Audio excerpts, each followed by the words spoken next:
There are multiple business entities that are available to veterinarians to select when they're starting their business, or maybe they're growing their business, bringing on a partner, or they're merging. Probably one of the most common ones are corporations, and they're designated with the S, meaning S corporations. And it's important that we understand that S is a tax designation, and that's considered to be a pass-through. The nice thing about corporations is that you have shareholders who own the business, and they govern the business based on corporations, and corporate law is pretty solid, and it's available to all the veterinarians in any state. Another entity that we see that's fairly common are limited liability companies.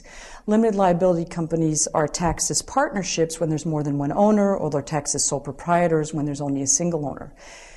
They provide a more flexible way of selecting a business because you can distribute profits and salaries differently than based on ownership interests, but we have to be careful when using these entities. There's some states that don't permit veterinarians to use them, including California. So if you're in California, a limited liability company would not be the appropriate choice.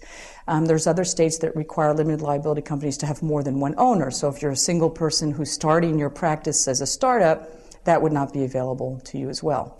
And I think the third entity that we see that we don't see so commonly anymore are general partnerships or types of partnerships, which is really the default entity. So when two people come together, form a veterinary practice, if they don't file any formal documents with the state or anything, they're default a partnership. And then finally, of course, is your sole proprietor, where basically you go out and set up your own shingle and you don't really have to register with the state or have any formalities. The corporation is probably the one that has the greatest formalities, although I'm a big proponent that even though you have other entities that under law may not require formalities, that you should keep some kind of minute book that shows that the company has made decisions, so that we understand that the entity itself is a separate legal entity that has standing and that's recognizable.